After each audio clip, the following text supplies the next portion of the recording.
Mais la première chose, c'est, moi, je trouve souvent, c'est que plus on comprend comment ça fonctionne, plus on est motivé aussi à changer des certaines choses. Et c'est des choses super simples, comme je l'ai dit.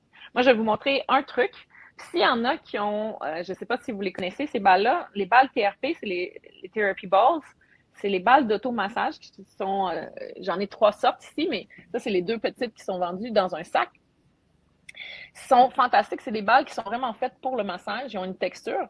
Si les maisons présentement n'ont pas ces balles-là, moi, je vous recommande fortement ceux-là parce qu'ils ont un effet sur le système nerveux que j'ai peu parlé, mais l'adhérence des balles va vraiment stimuler certaines terminaisons nerveuses qui vont affecter énormément votre focus, votre concentration, votre proprioception, comme je vous disais, votre capacité à vous sentir dans l'espace. Donc, tout ce qui est équilibre, orientation, posture aussi. Donc, ça, c'est vraiment des balles qui vont fonctionner sur plusieurs aspects. Tandis que si vous avez une balle de tennis, vous allez peut-être sentir un peu l'effet, mais ça ne sera pas aussi efficace parce que ça n'a pas l'adhérence. Une balle de tennis, ça glisse et ça n'a pas la stimulation des tissus, les fascias et les terminaisons nerveuses qui sont en dessous de votre peau. Mais pour l'essai, ceux qui sont à la maison et qui veulent essayer, vous pouvez prendre une balle de tennis, essayer avec la balle de tennis présentement, mais je vous invite fortement à vous procurer ces petites balles pour vraiment un changement. Ça, moi, ce que je fais souvent, c'est la première chose que j'enseigne à mes élèves. Puis je leur montre le avant-après et comment ça a un impact incroyable. Je vais faire la démo comme si j'étais dans l'atelier ou dans le cours avec vous. Puis ceux qui ont une balle de tennis, vous pouvez le faire avec la balle de tennis. Vous allez voir certaines choses. Vous n'allez peut-être pas toutes voir les conséquences, mais au moins, vous allez peut-être voir au niveau de la mobilité. Et des fois, au niveau de la posture aussi, ça fonctionne parfois aussi là-dessus. Vous avez besoin d'une petite balle à la fois. Si vous en avez 2 comme ça dans le sac, vous pouvez les sortir les 2, puis vous allez pouvoir rouler sur une à la suite de l'autre. Je les mets ici. Vous avez besoin, je vais faire 2 tests. Le premier test, ça va être un test de flexion. Le deuxième test, ça va être un test postural. Vous avez besoin d'un mur plein devant vous. Puis, ce que je fais, c'est que je demande aux gens de se mettre debout et de juste garder les jambes droites, donc garder les genoux complètement dépliés et de pencher vers l'avant, de voir c'est quoi votre mobilité, juste en gardant les jambes droites. Donc, moi, ça va, là, on est un peu plus tard dans la journée. Souvent, le matin, moi, je ressemble plus à ça ici.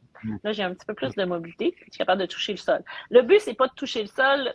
Je vous dirais que même ceux qui sont très mobiles et qui viennent à terre, parfois, c'est plus problématique que d'autres choses, mais ça, c'est une autre discussion qu'on pourrait avoir une autre fois. Quand vous avez le test, vous voyez c'est où ça tire. Ça peut être derrière les genoux, c'est souvent un endroit que les gens ont beaucoup de tension.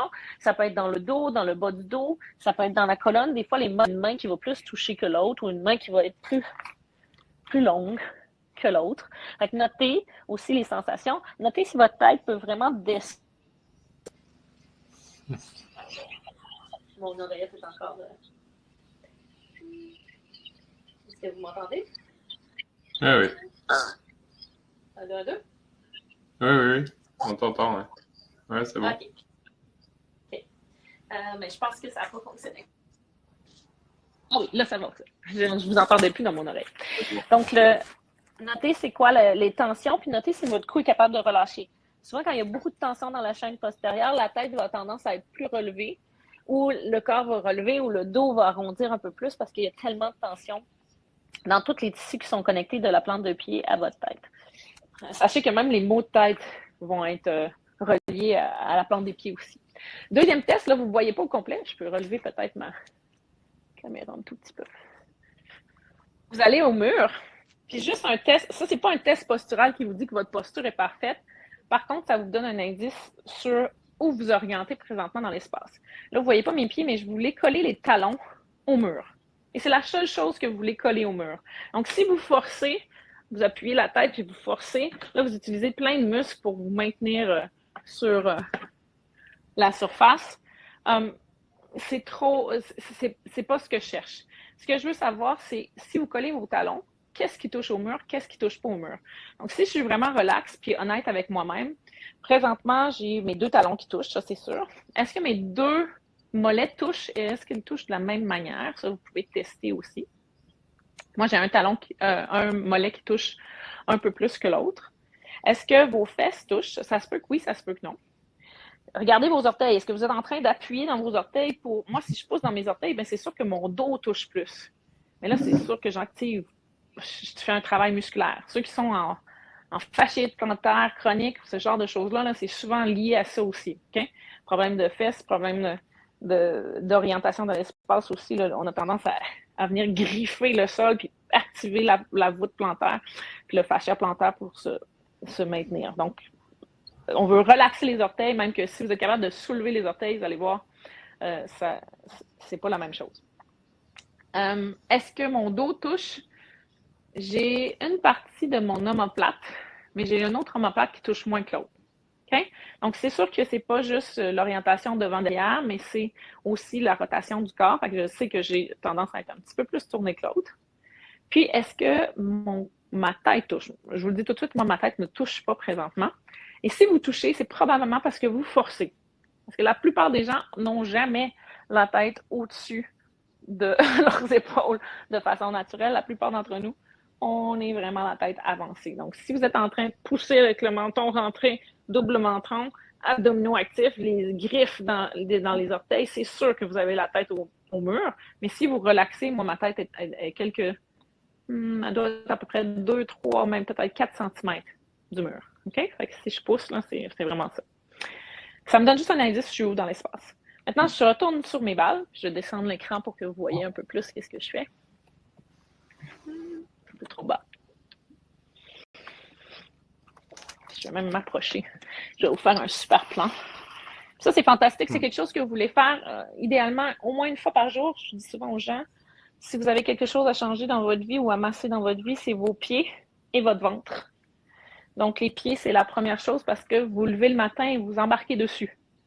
Donc, la perception qu'ils ont, la mobilité qu'ils ont, le stimuli qu'ils ont, ben, c'est ça qui va avoir un impact sur comment vous allez bouger.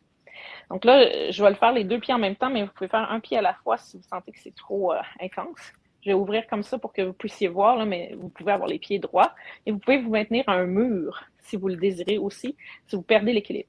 Première chose qu'on veut faire, c'est qu'on veut juste écraser la balle puis relâcher. Ça, ces balles-là sont quand même une certaine fermeté quand on les reçoit. Après ça, au fur et à mesure, elles deviennent de plus en plus molles. Puis moi, je les aime là, vraiment molles. Pourquoi? Parce qu'ils vont aller de plus en plus profond dans les tissus, puis ils vont vraiment aller masser tous les tissus pour relâcher toutes les tensions. Deuxième chose, je peux prendre un pied à la fois, puis là, je vais frotter de droite à gauche, comme si j'allais écraser un gros cigare ou un gros cafard d'un côté et puis de l'autre. Si vous avez beaucoup de tension ou une fasciite plantaire, ben vous faites un pied à la fois. Puis, vous pouvez être soutenu là, par un mur ou une chaise ou un meuble aussi. Donc là, je frotte juste sur le talon. Votre talon, c'est la place de votre corps où vous devrez avoir le plus de poids lorsque vous êtes debout. Malheureusement, la plupart d'entre nous, c'est pas là qu'on envoie le plus de charge, c'est vraiment à la base de nos orteils. Puis c'est pour ça souvent qu'il y a des oignons qui se développent à cet endroit-là aussi. On va un petit peu plus en dessous, là, vous voyez ma malléole, ça c'est l'os de ma cheville, juste en dessous de ça. Donc, je suis en avant des talons, là où le fascia plantaire arrive. Ça aussi, la plupart des gens, c'est quelque chose qui est assez sensible parce que les tissus plantaires ont tendance à beaucoup contracter. Puis, si vous portez des tongs, comme tu me disais tantôt, Jeff, le tongue lui-même, là, c'est celui qui n'y a pas d'attache à la cheville. C'est souvent une chose que les pieds vont compenser, ils vont griffer, puis ils vont activer le fascia plantaire. Donc, ce qu'on voit à Hawaï, en Australie, dans les pays chauds en général, les gens souffrent plus de fasciite plantaire parce qu'ils portent souvent des tongs ou des sandales qui ne sont pas attachées à la cheville, ce qui fait que ça contracte plus le fascia plantaire. J'avance par la suite un petit peu plus au milieu du pied. Donc là, je suis vraiment sur l'arche. Si c'est trop intense, avec une deuxième balle, je peux faire juste une balle. Et là, c'est là que je vais aller stimuler. Donc, tous les gens qui ont des arches affaissées ou souvent des arches et des pieds plats, mais c'est plutôt des faux pieds plats. Les vrais pieds plats, c'est plutôt rare. C'est vraiment des gens qui ont perdu la musculation de leurs pieds, comme j'expliquais précédemment, qui vont avoir une arche qui s'affaisse. Moi, c'était le cas. On m'a dit que, oh non, vous n'allez jamais retrouver votre arche. Mais juste en recommençant à bouger mon pied, et en l'entraînant, ben, j'ai réussi à retrouver mon arche de pied. Donc, je roule un peu de droite à gauche pour aller stimuler toute l'arche, puis revenir de l'autre côté aussi. Puis je mobilise, vous voyez, ma cheville, si je le mets de face, je mobilise aussi ma cheville. Je l'entraîne à être dans une position où elle est renversée vers l'intérieur et renversée vers l'extérieur. Souvent, les gens vont souffler les pieds dans ces positions-là. Pourquoi? Parce que la chaussure ne nous permet jamais d'aller dans une position comme ça. Mais là, je suis dans un environnement contrôlé, puis je mobilise mes os, puis j'active mes muscles dans ces positions-là pour réentraîner, encore une fois, le pied à pouvoir bouger dans ces positions-là. Je fais la même chose de l'autre côté, l'autre pied aussi. Ça, c'est le genre de choses que là, je le fais un petit peu plus long pour que vous puissiez mieux voir la caméra, avoir des explications, mais vous pouvez faire ça quelques minutes par jour. Puis ça suffit pour partir la journée du bon pied. Petit jeu de mots, mais facile à faire. Je m'en vais sur les métatarses. Les métatarses, ce sont les os qui attachent vos orteils à votre pied. Donc, je ne suis pas sur les orteils, mais je suis juste en bas de ça. C'est souvent là aussi qu'on va avoir des pincements au niveau nerveux. Donc, les gens qui engourdissent les orteils ou les névromes de Morton, c'est un pincement au niveau des orteils. Bursite aussi. Puis les fameux oignons, là, la protubérance qui se développe ici à l'intérieur ou à l'extérieur, c'est souvent dû à une plus grande pression. Ben, la première chose que je leur montre à ces gens-là, c'est de faire le massage sur les métatarses pour permettre à décompresser et à dégager toute la musculation qui a été coincée dans une chaussure qui est souvent trop étroite. La plupart d'entre nous, là, tu sais, toi, dès que tu rentres dans une chaussure traditionnelle, tu te sens un peu pris en paquet. Pourquoi? Parce que la chaussure, esthétiquement, elle est peut-être à la mode, c'est la fashion, mais c'est la pire chose qu'on peut faire à un pied. C'est comme si je vous disais de serrer vos doigts et de garder une mitaine ou un gant ou de mettre du scotch tape, du ruban adhésif autour de vos doigts et ne plus jamais être capable de les ouvrir. C'est sûr que les muscles s'affaissent, la force de la main, vous la perdriez aussi, puis la mobilité aussi. C'est un peu ce qui arrive avec nos chaussures aussi, parce que nos chaussures sont trop étroites. Donc là, on vient un peu stimuler les muscles qui sont entre les os des pieds pour aider les abdominaux de vos pieds, ce que j'appelle les muscles intrinsèques, c'est les abdominaux de vos pieds, à s'engager quand vous êtes debout pour mieux être stable. Donc, c'est souvent quelque chose aussi que je fais avant les cours de yoga, parce que les gens peuvent vraiment avoir des meilleures postures, être plus en équilibre aussi. Même chose pour le deuxième pied. Puis moi, je sais pas, faudrait que je fouille dans mes photos, mais j'avais des pieds très laids, très, très laids avant. J'avais la petite orteil qui rentrait en dessous de mes autres orteils. Mon gros orteil passait par-dessus mon deuxième. Et j'avais un oignon là, qui se développait aussi à la base de mon pied qui était plus affaissé aussi. Donc, j'avais des orteils très, très coincés, toutes repliés, recroquevillés les unes sur les autres. Maintenant, j'ai des orteils qui sont droites, qu'il y a de l'espace entre aussi. Puis, j'ai surtout des pieds qui sont plus forts. C'est vraiment plus intéressant aussi.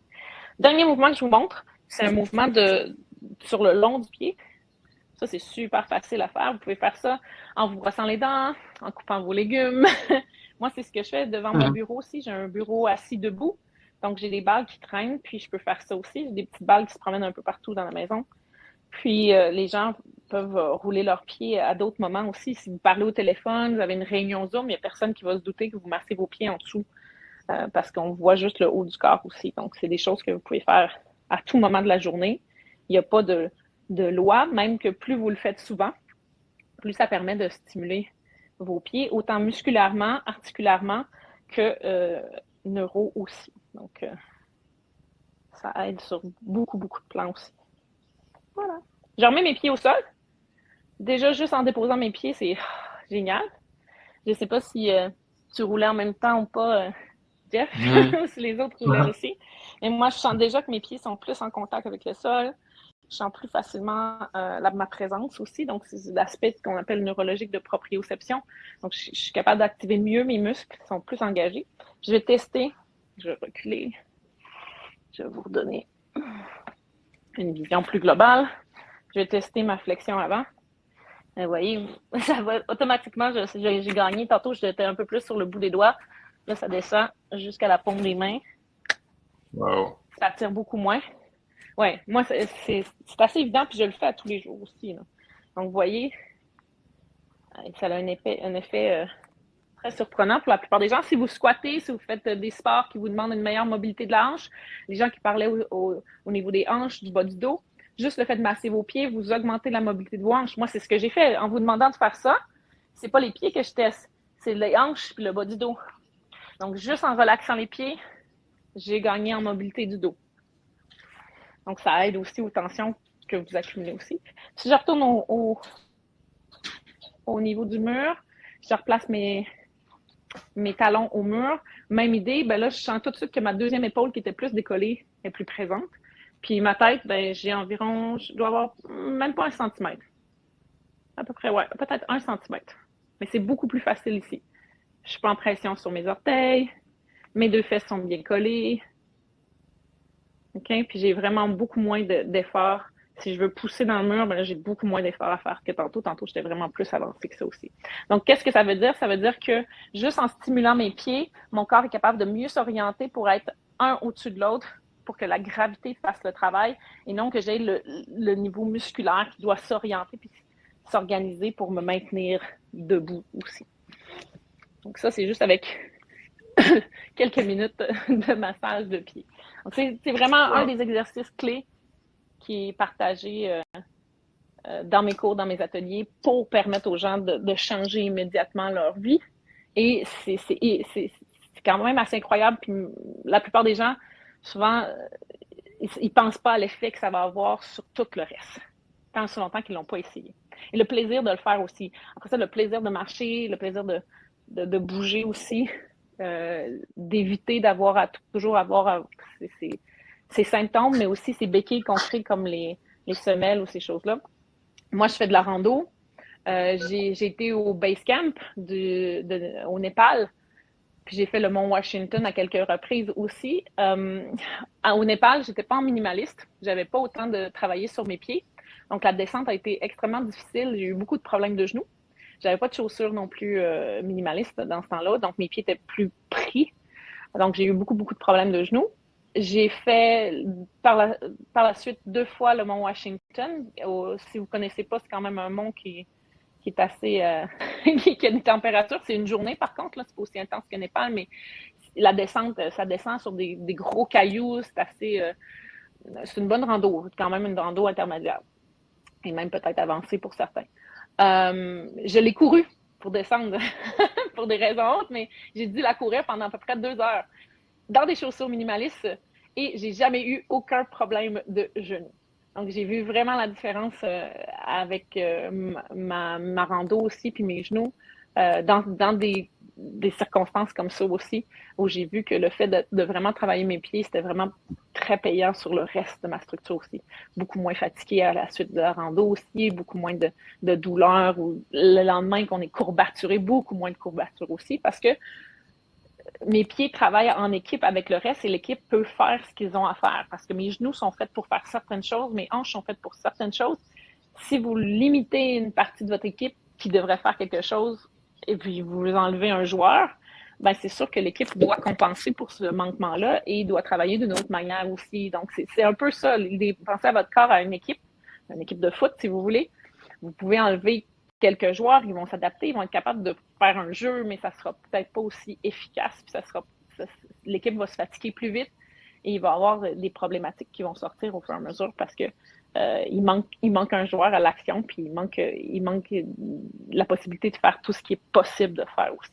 Donc, c'est pour ça que les gens ne se rendent pas compte que leur pied est un joueur hyper important dans tout le reste de leur équipe, puis qui va entraîner d'autres compensations ailleurs aussi.